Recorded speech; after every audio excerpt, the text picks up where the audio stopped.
안녕하십니까? 네.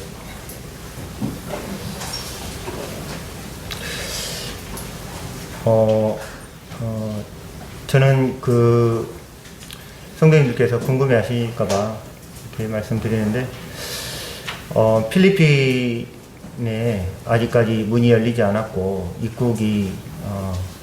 외국인의 입국이 제한되고 있어서 들어가지 못하고 있고, 또 주님이 은혜를 베풀어 주셔서, 모임의 한 형제님의 회사에 같이 지금 일을 하면서 주님의 인도하심을 기다리고 있는 상황입니다. 기도해 주시기 바랍니다. 오늘 제가 보고 싶은 말씀은 에스더서 말씀입니다.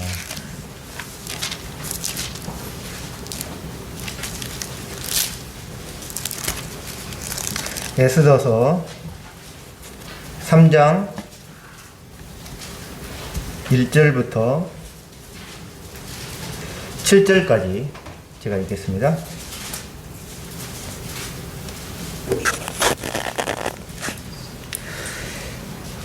구약 752페이지 에스더서 3장 1절부터 7절.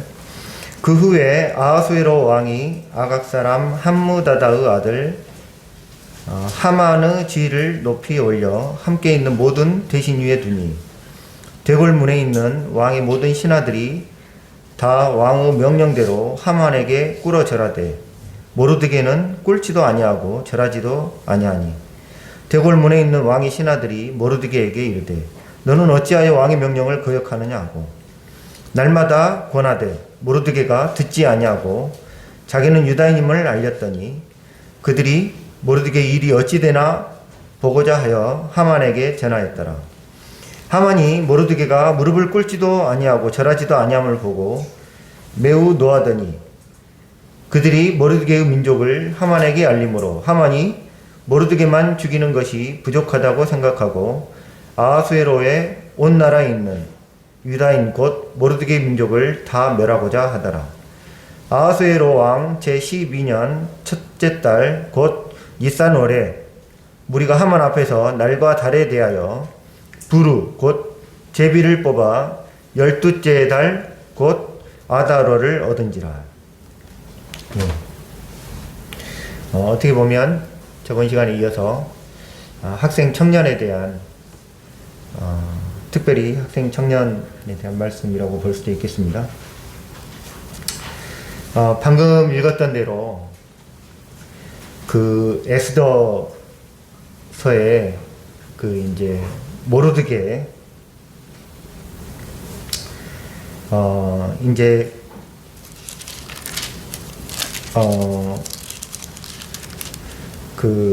에스더 왕비의 삼촌이 되는 거죠. 모르드게가 이제 대궐문에 앉아 있는데 왕의 명령으로 왕이 명령을 해서 모든 신하들이 하만이 지나갈 때 무릎을 꿇고 절하도록 이렇게 했는데 모르드게만 하만이 지나가도 무릎을 꿇지도 않고 절하지도 않는 겁니다. 그래서 하만이 되게 이제 화가 났겠죠.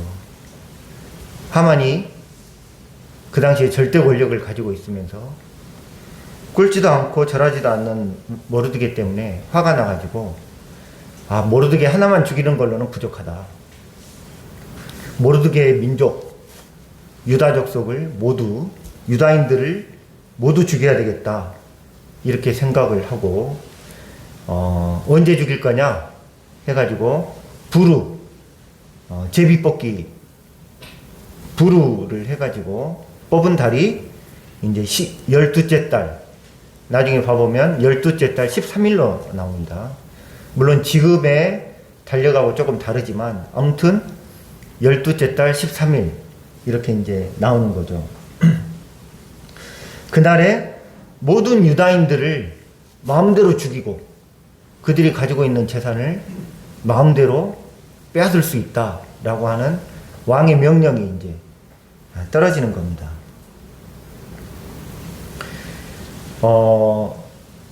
얼마나 무서운 일입니까? 그 당시에 절대 왕권을 갖고 있는 왕이 명령을 해서 유다 족속이면 아무나 모두 죽이고 그 재산을 빼앗을 수 있다. 이제 이런 명령을 내리는 게 얼마나 무서운 일입니까? 그래서 그 날짜를 뽑았는데 그게 부루 제비를 뽑아가지고 그 날짜를 뽑았는데 12월 13일이었다. 이렇게 되는 거죠. 결론적으로 성도님들 아시는 대로 결론적으로는 그 날이 오히려 유다 민족이 그 원수를 갚는 이 날이 됐죠. 그리고 하만이 모르드게를 달려고 했던 그 높은 장대에 결국 모르드게 대신 하만이 달리는 이런 완전히 그 극적인 반전이 있는, 정말 드라마도 이런 반전이 있을 수 없다고 하는 정말 이런 반전이 있는 거죠. 그래서 참 이 에스더서가 참 놀라운 장인데요. 근데 이제 제가 이렇게 생각을 해볼 때 이 모든 일의 시작이 무엇이냐, 왜 이런 일이 시작이 됐느냐, 이제 이런 그 어려움들을 겪게 되고 이렇게 하는 게 시작이 어디서부터 했냐면 모르드게가 왕이 명령해서 모든 신하들이 하만에 지나갈 때 무릎을 꿇고 절하라고 했는데 모르드게가 그렇게 안 하는 거거든요. 왕이 명령했는데도 모르드게가 순종하지 않았습니다. 따르지 않았어요. 왜 모르드게는 하만에게 절하지 않았을까요? 여기 이제 하만은 그 아각 사람이라고 나오죠. 여러분들 아시는 대로 그 하나님께서 사울에게 명해서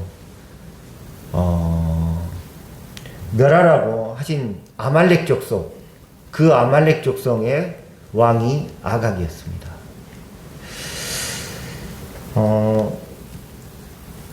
네, 말씀을 볼까요? 신명기 25장 19절.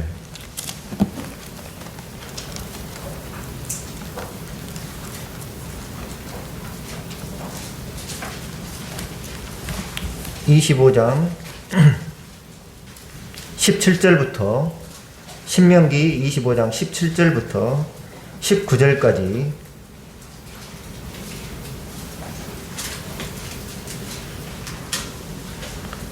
17절 읽겠습니다. 너희는 애굽에서 나오는 길에 아말렉이 내게 행한 일을 기억하라. 곧 그들이 너를 길에서 만나 내가 피곤할 때 내 뒤에 떨어진 약한 자들을 쳤고 하나님을 두려워하지 아니하였느니라. 그러므로 내 하나님 여호와께서 내게 기업으로 주어 차지하게 하시는 땅에서 내 하나님 여호와께서 사방에 있는 모든 적군으로부터 내게 안식을 주실 때에 너는 천하에서 아말렉에 대한 기억을 지워버리라. 너는 잊지 말지니라. 이스라엘 백성들이 출애굽해가지고 나올 때 그 길에서 만나가지고 피곤할 때 뒤처진 자들, 약한 자들을 아말렉이 쳤습니다.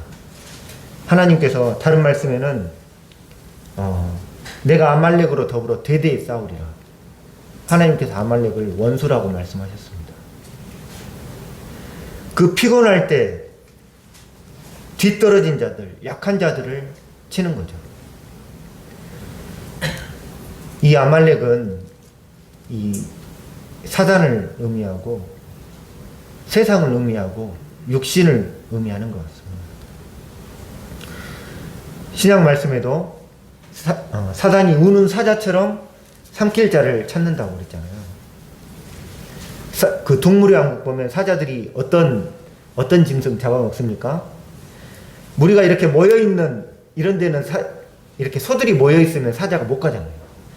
근데 꼭 봐보면 무리에서 약간 뒤처진 자들, 또 연약한 자들, 힘없는 어린 것들, 이런 것들을 사자가 한 수벼 가가지고 뭉켜서 먹지 않습니까?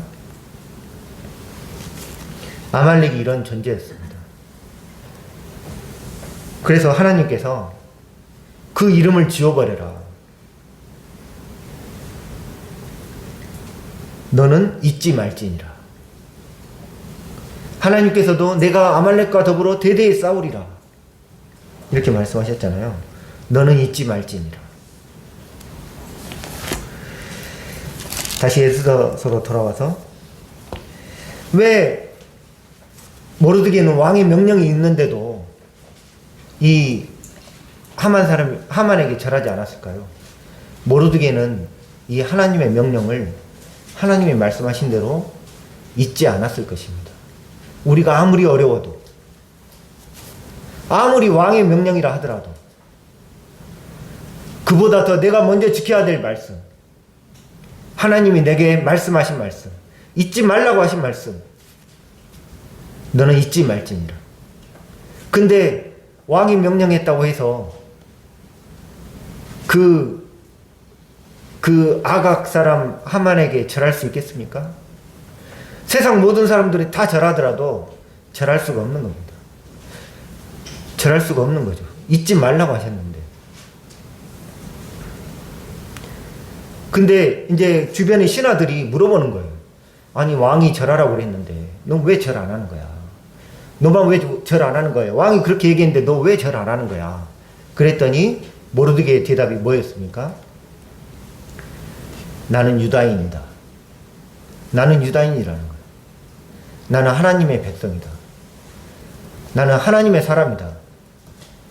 내가 저 아각 사람에게 절할 수 없다.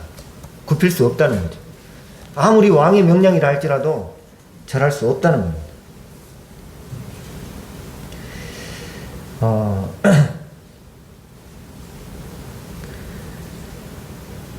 분명히 모르드게는 하나님의 말씀을 기억했었고 하나님의 말씀대로 순종해서 그 아각 사람에게 절하지 않았던 거죠.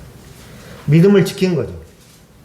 근데 그 믿음은 좋았는데 그 믿음 때문에 다가오는 환난이 너무 가혹한 거 있죠. 그냥 모르드게 한 명 죽고 말았으면 그래 내가 하나님을 위해서 죽는다 이렇게 했으면 됐을 텐데 모르드게 한 명이 아니라 모든 유다 족속을 다 멸하겠다고 하는 거예요. 그래서 모르드게가 옷을 찢고 베옷을 입고 심하게 통곡을 하잖아요. 얼마나 괴로웠겠습니까? 자기는 하나님 말씀에 순종해서 믿음을 지키고 믿음의 길을 간다고 했는데 그 결과가 너무 고통스러운 거예요. 자기뿐만 아니라 자기 민족을 다 죽이겠다고 하는 거예요. 자기가 사랑하는 자기 민족을 다 죽이겠다. 얼마나 고통스러운 일입니까? 그때 모르드게가 얼마나 괴로워했을까요? 정말 힘든 시간이었을 겁니다. 하나님 왜 이렇게 하십니까? 제가 하나님 말씀에 순종했을 뿐인데 하나님께서 그 사단에게 그 세상에게 굴복하지 말라고 하셨지 않습니까? 하나님 말씀에 순종했는데 왜 이렇게 가혹한 결과가 옵니까? 아마 모르드게가 굉장히 힘들었을 것 같아요. 얼마나 울었겠습니까? 근데 그 시점에 그래서 이제 그 왕이 자기 인장 반지로 도장을 찍어가지고 이미 공문을 보내버린 거잖아요. 그 당시에 절대 권력을 가지고 있는 그 메데 바사 그 절대 권력을 가지고 있는 그 왕이 그 당시 열방을 통치하고 있었던 그 왕이 도장을 찍어가지고 그 서신을 다 보냈단 말이죠. 이미 보냈단 말이죠. 그리고 나서 그 3장 15절에 봐보면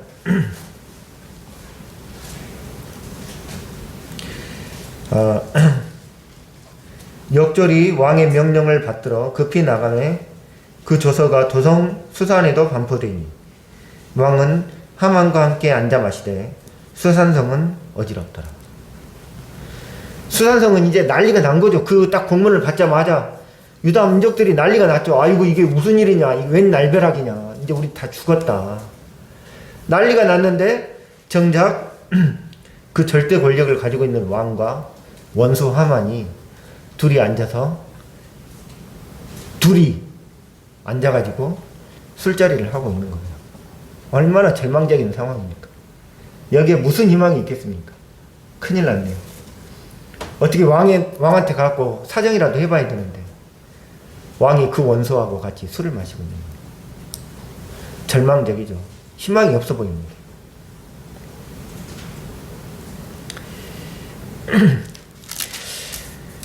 왜 하나님의 말씀을 순종하고자 하고 믿음을 지키고자 했는데 이런 어려움이 왔을까? 그것도 이렇게 심한 고통이 왔을까? 참 괴로웠을 것 같아요. 그러나 이 절망적인 상황에서 하나님께서 일하시기 시작한다는 거죠. 에스더서 6장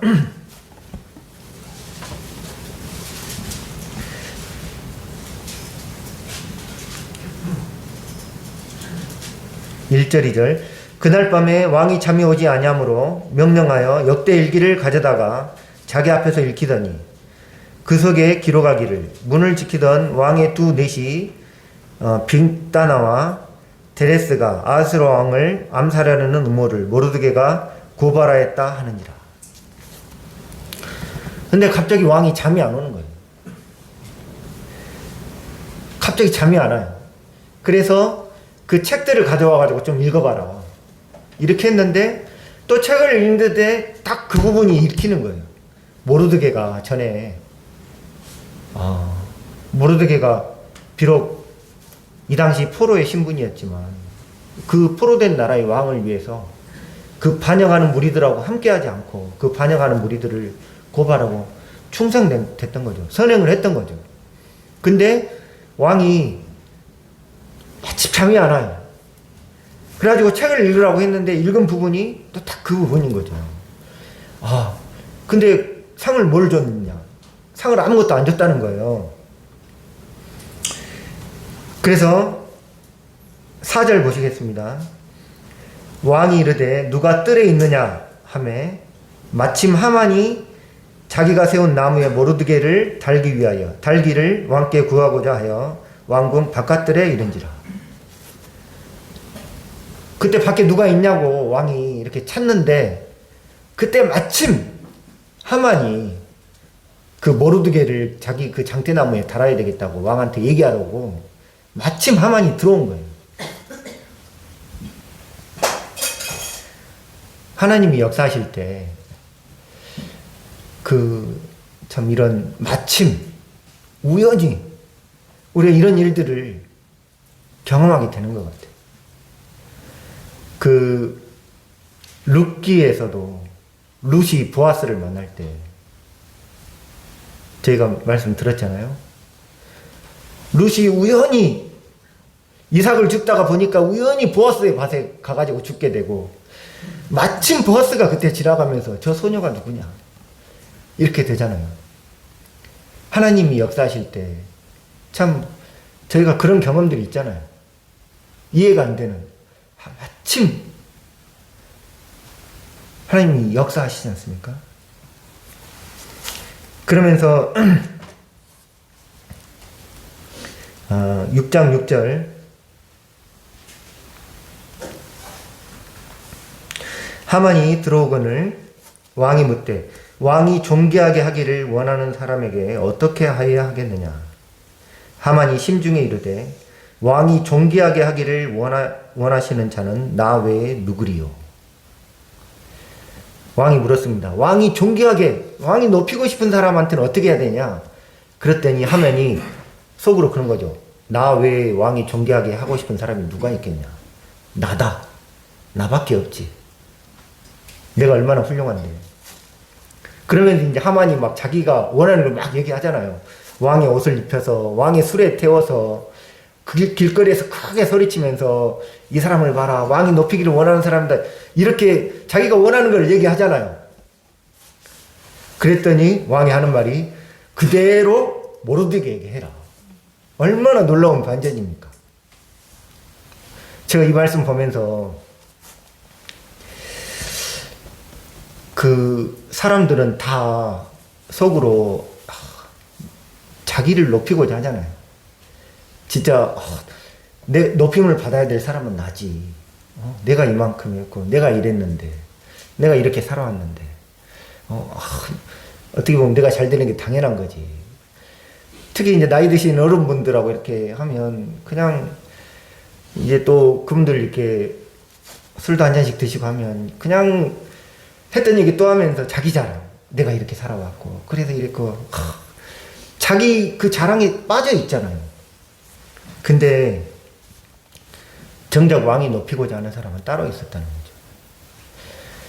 하나님이 높이고자 하는 사람은 따로 있다는 겁니다. 세상에 잘난 사람이나 자기가 잘났다고 생각하는 사람이나 돈 많은 사람이나 이런 사람이 아니라 하나님이 정말로 높이고자 하는 사람이 따로 있다는 거예요. 하나님의 존귀한 자녀들, 하나님을 경외하는 자들, 하나님이 그 아들의 피값으로 주고 사신 자들, 너무나 귀하고 사랑스러운 자들, 하나님이 높이기를 원하는 자들은 따로 있다는 거예요. 사람들은 다 자기가 높아지려고 하고 자기가 거기에 마땅하다고 생각하지만, 그러나 하나님이 정작 높이고자 하는 사람은 그 하만이 아니라 모르드게였다는 겁니다. 이미 반전이 이제 시작이 되고 있잖아요.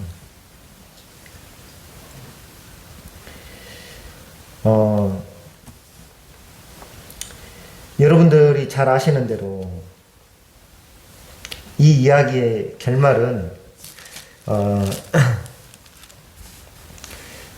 9장 22절 보시겠습니다. 에스더서 9장 22절.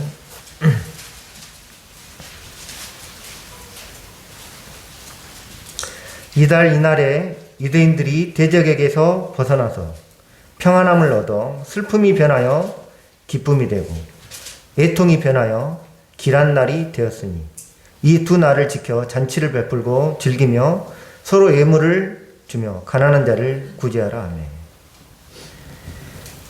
그 절망적이었던 그 날이 오히려 기쁨이 되었습니다. 그 제비 뽑아서 얻었던 애통의 날이 오히려 가장 길한 날이 돼서 이 날을 세세토록 기념해라. 하나님은 이런 그 어려움과 고통들을 이렇게 반전시키시는 전문가시라고 어떤 형제님이 얘기하셨던 게 기억이 납니다. 하나님은 전문가시라. 생각지도 못할 방법들로 어려움들과 애통들을 오히려 기쁨과 또 축복으로 변화시키는 하나님은 전문가시라는 거예요. 사람은 생각할 수도 없는, 상상할 수도 없는 방법이라는 거예요.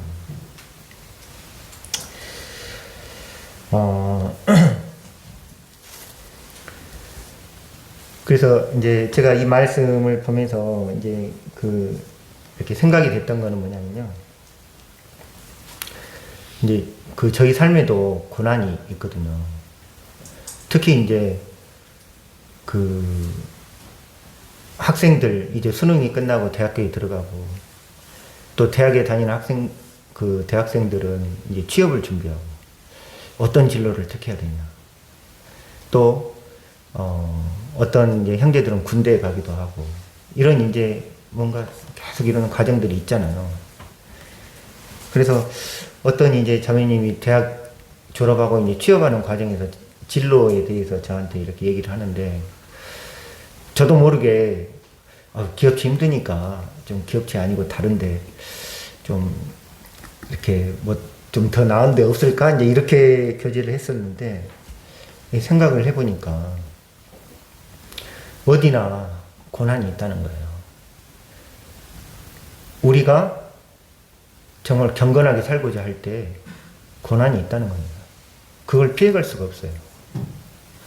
저도 이제 아들 성주가 군대에 갔잖아요. 제 생각 같아서는 군대 가면 아유 속이 시원하다 고생 좀 해라 이제 이럴 줄 알았는데 그렇지가 않아요. 이게 자꾸 신경이 쓰여요. 날이 추우면 이 녀석이 이렇게 신경이 쓰인단 말이죠. 우리 자녀들이 고난이 없기를 바라고 성도들이 고난이 없기를 바라지만 그러나 그 고난을 통해서 배우는 것들이 있는 거죠.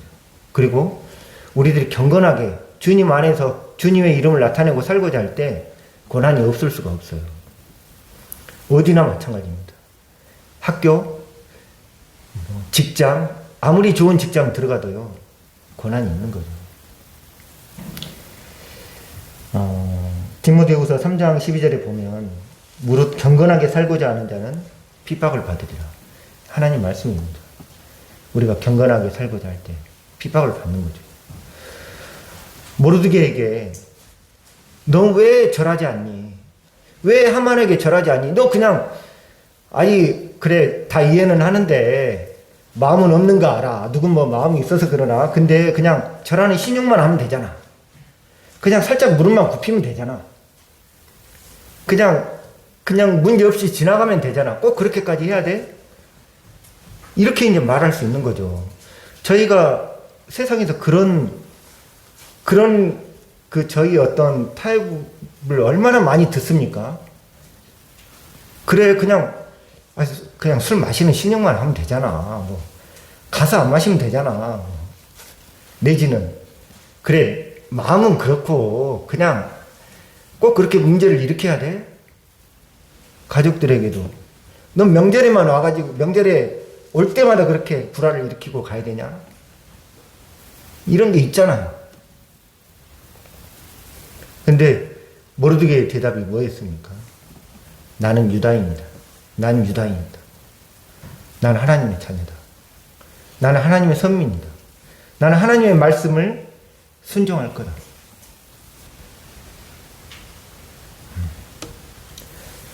왕이 뭐라고 했든지 누가 뭐라고 했든지 간에 나는 그거보다 더 하나님을 경외한다.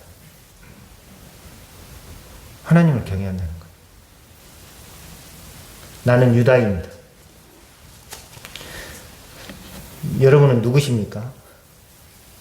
누굽니까? 얼마나 존귀한 하나님의 자녀입니까? 여러분 누구 겁니까? 내 자신 겁니까?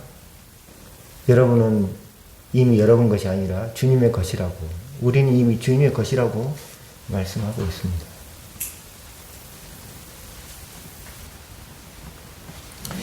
근데 이제 그렇게 살다 보면 핍박이 있고 고통이 있잖아요.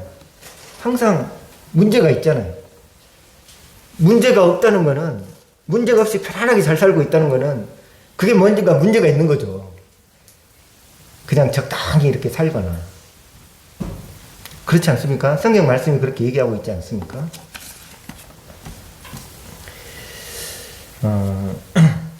제가 이제 그 회사에 처음 이제 꽤 오래된 일입니다만은 그 처음 이제 회사 생활을 할 때 제가 회사 생활 하는 동안에 참 부끄러움이 많고 연약하고 이제 물론 그런 것들이 많지만 처음 회사 생활을 이제 시작을 했어요. 광주에 있다가 직장 때문에 이제 배낭을 하나 메고 이렇게 이제 또 성도님들이 사랑으로 이렇게 주신 차비나 이런 것들을 가지고 서울에 올라왔단 말이죠. 그래서 이제 서울에서 생활하시는 한 형제님이 계셔서 거기에 이제 방을 하나 얻어가지고 직장 생활을 하는데 서울에서 제가 뭘 알겠습니까? 집은 저기 창동이라고 하는 서울 북쪽이었고 회사는 인천이었어요. 그때부터 한 3시간씩 출퇴근을 했던 것 같아요. 그러니까 이제 아침밥도 못 먹죠. 점심 이제 먹고, 저녁도 이제 뭐 이렇게 거르기 십상이고.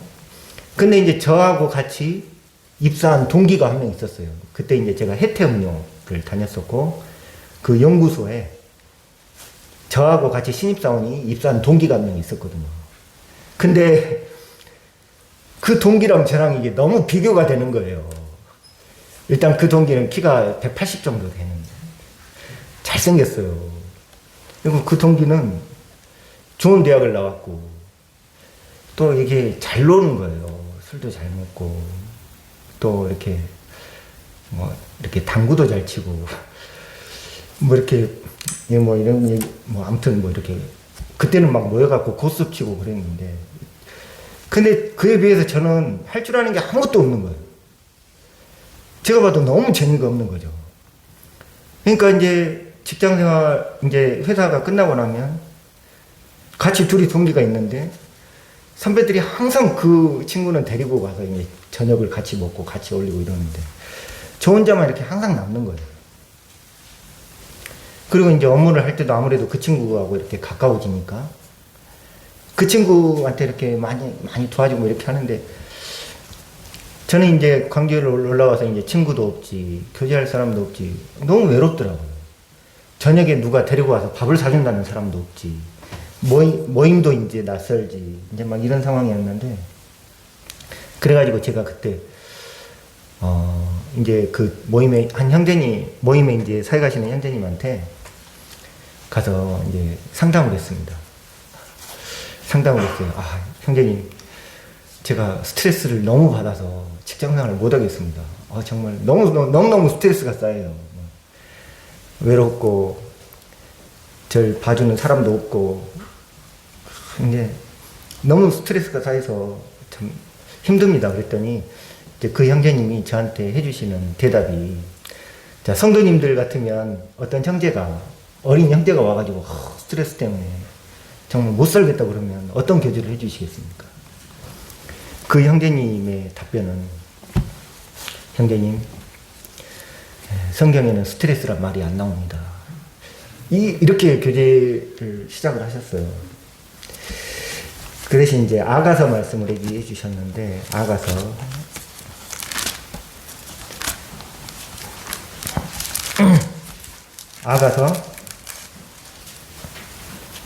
4장 16절.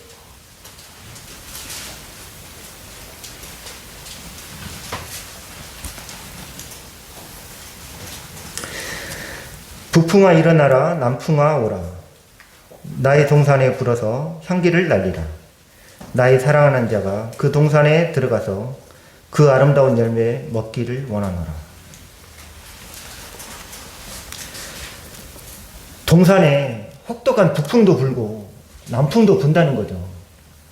그러면서 그 혹독한 바람에 꽃잎도 떨어지고 바람도 불고 꽃가루도 날리고, 그러나 그 바람 때문에 꽃향기가 나고, 그리고 그 바람 때문에 열매가 맺힌다는 거예요. 그러면서 여기 그 나의 사랑하는 자가 그 동산에 들어가서 그 아름다운 열매 먹기를 원하노라. 주님이 그 열매들을 귀하게 여기신다는 거죠. 주님이 그 열매 먹기를 원하신다는 거죠. 평탄하고 아무것도 아닌 그 산 가운데가 아니라 어렵고 고난이 있지만 그 가운데 간증이 있는 거예요. 아무도 모르지만 나만 알고 있는 그런 간증이 있는 거잖아요. 주님을 경험하게 되는 거잖아요.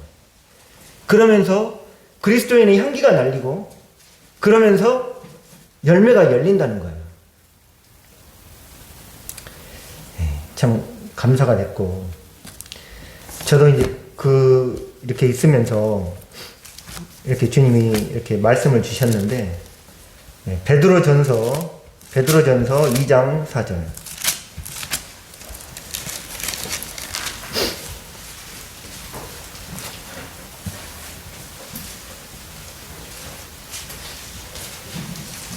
베드로전서 2장 4절.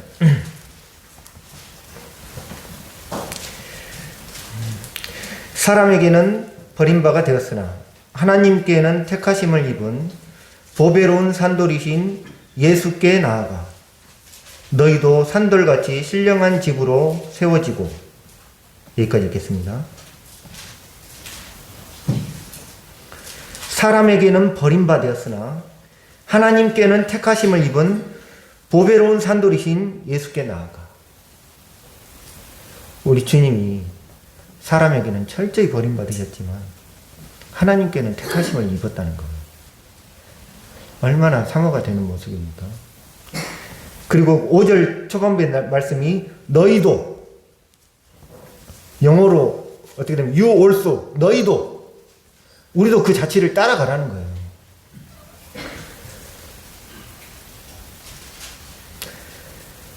우리 마음은요, 뭐가 있냐면, 제가 특히 그런 게 있었어요, 직장생활 할 때. 믿음도 지키고 싶었고 세상에서도 인정을 받고 싶은 거예요. 세상에서도 택함을 받고 싶은 거예요. 인기를 누리고 싶은 거예요. 사람들이 날 좋아해 주기를 바라는 거예요.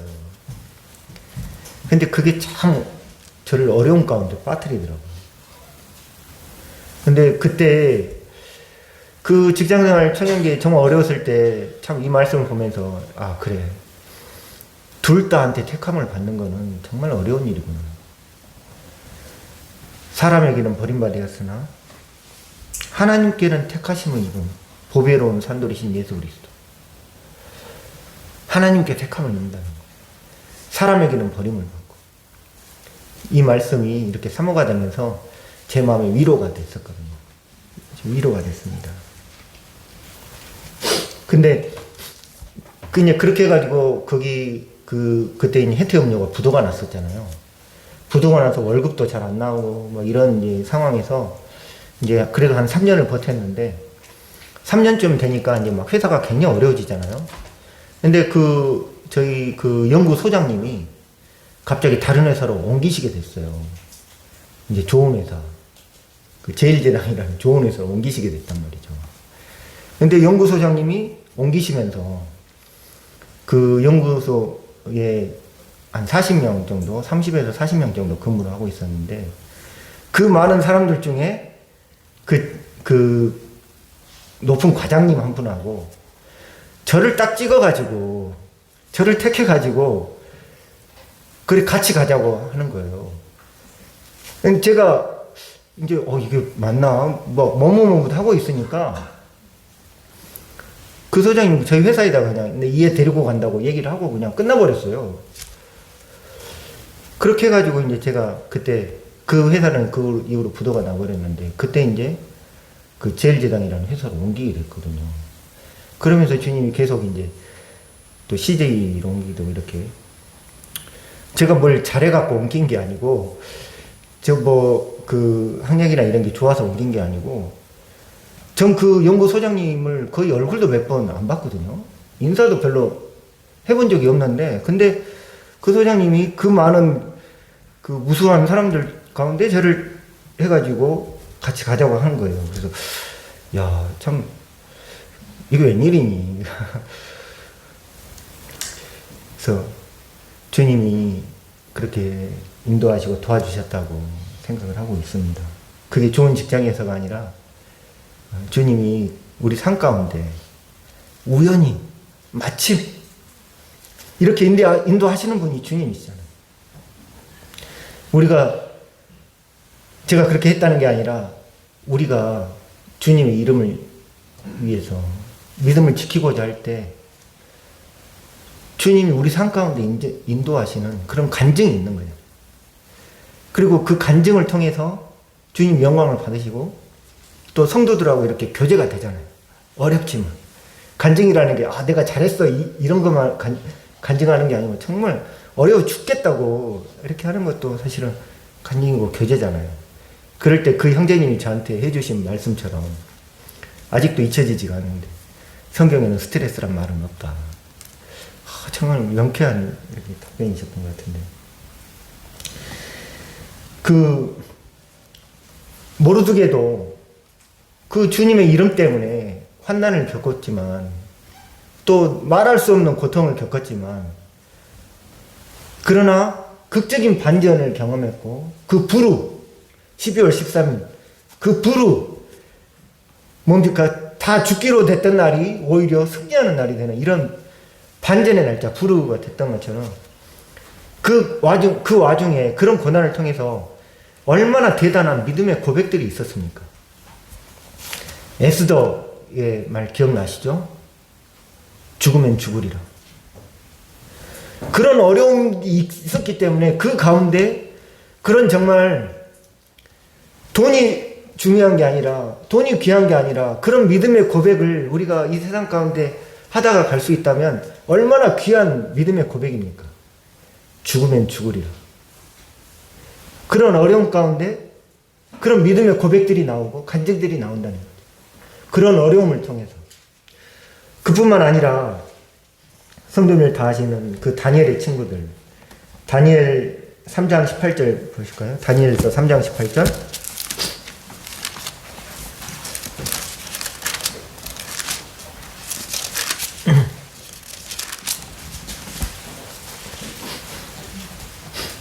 삼장 16절. 3장 16절. 사드락과 메삭과 아벳느고가 왕에게 대답하여 이르되 느부갓네살이여 우리가 이 일에 대하여 왕에게 대답할 필요가 없나이다. 왕이여 우리가 섬기는 하나님이 계시다면 우리를 맹렬히 타는 풀물 가운데서 능히 건져내시겠고 왕의 손에서도 건져내시리이다. 그렇게 하지 아니하실지라도 왕이여 우리가 왕의 신들에게 섬기지도 아니하고 왕이 세우신 금신상에게 절하지도 아니할 줄을 아옵소서. 얼마나 위대한 고백입니까? 그리 아니하실지라도. 다 알고 계시잖아요. 그리 아니하실지라도. 그 느부갓네살이 금으로 큰 신상을 세웠잖아요. 그게 높이를 환산해서 주석에 나와 있는 거 보니까 높이가 금으로 자기 신상을 세웠는데 높이가 27m, 너비가 2.7m예요. 아마 지금 세상 사람들처럼 돈을 좋아하는 사람들이면 왕이 안 시켜도 그 앞에 엎죽 절할 것 같아요. 왕이 그 세상에 온갖 악기들을 써서 음악이 들릴 때 뭐라 그랬습니까? 모든 사람은 그 앞에 엎드려 절하라. 절하지 않으면 풀무불에 던져 넣겠다라고 했잖아요. 그 앞에 엎드려 절하라는 거예요. 그 세상의 그 권위와 세상의 금과 세상의 물질 이런데 또 화려한 음악이 울려 퍼질 때 그 앞에 엎드려 절하라는 거예요. 근데 다니엘의 친구들 얼마나 어려운 고난이고 시험입니까? 왕이 우리가 이것에 대해서 더 할 얘기가 없습니다. 그 당시 느부갓네살이면 천하를 통일한 왕이다. 얼마나 무서운 왕입니까? 왕이여 우리가 할 말 없습니다. 하나님 건져내실 거고 그리 아니하실지라도 우리는 절하지 않겠습니다. 얼마나 위대한 놀라운 고백입니까?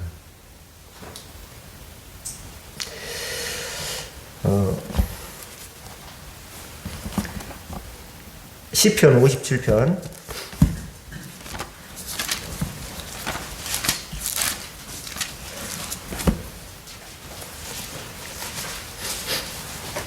우리가 전에 이 말씀 배운 적 있죠. 그 다윗이 아둘람굴에 사울 왕을 피해가지고 아둘람굴에 숨었을 때 57편 7절 하나님이여 내 마음이 확정되었고 내 마음이 확정되었사오니 내가 노래하고 내가 찬송하리이다. 다윗이 하나님 앞에 그 마음을 확정했던 때는 그 다윗이 그 이렇게 금이 한 달란트 되는 왕관을 썼을 때도 아니고 높은 보좌에 있을 때가 아니라 그 사울을 피해서 그 어둡고 침침한 그 굴 가운데 이렇게 숨어 있을 때 다윗이 하나님 앞에서 내 마음이 확정되었다. 그 어떤 형제님이 이렇게 그 쓰신 글을 보니까 다윗 왕과 사울 왕의 차이는 뭐냐. 다윗은 왕이 되기 전에 혹독하게 하나님 앞에 훈련을 받았다는 거예요. 고난의 학교를 통해서. 그렇다고 우리가 일부러 고난을 찾아가라는 게 아니라 우리가 그 주님의 이름을 드러낼 때 또 믿음으로 살고자 할 때 경건하게 살고자 할 때 틀림없이 이 세상이 악한 자에게 속했기 때문에 고난이 있다는 거죠.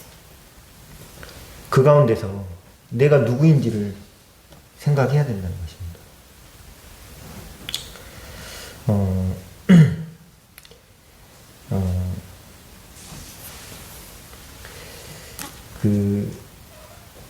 저희 모임에 지금 병 중에 어려움을 겪고 계시는 그 형제님, 성도님들이 계시는데, 그 시편 46편, 시편 피셨습니까? 시편 46편.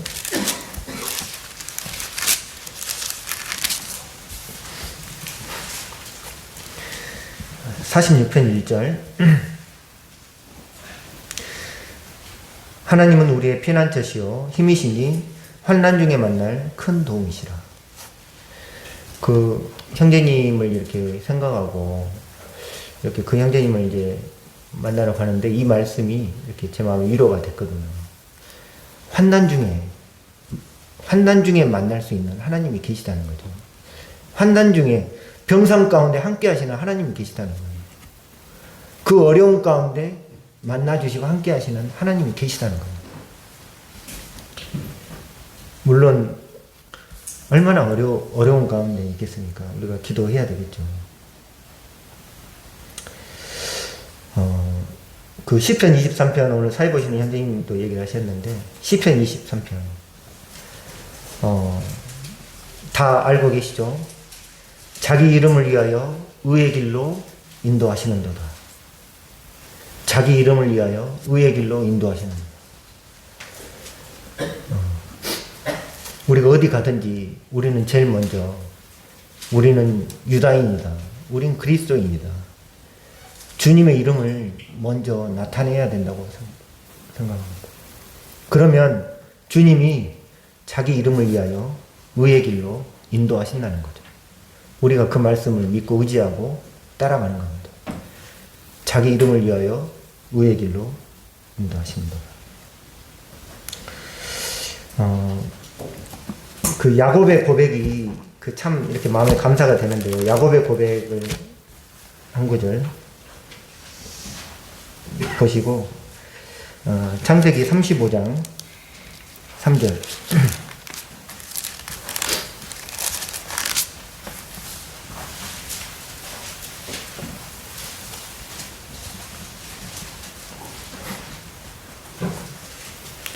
창세기 35장 3절.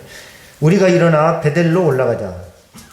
내 환난 날에 내게 응답하시며 내가 가는 길에서 나와 함께 하신 하나님께 내가 거기서 제단을 쌓으려 하노라. 우리 삶 가운데 함께 하신 하나님. 또 내 환난 날에 나와 내게 응답하셨던 하나님.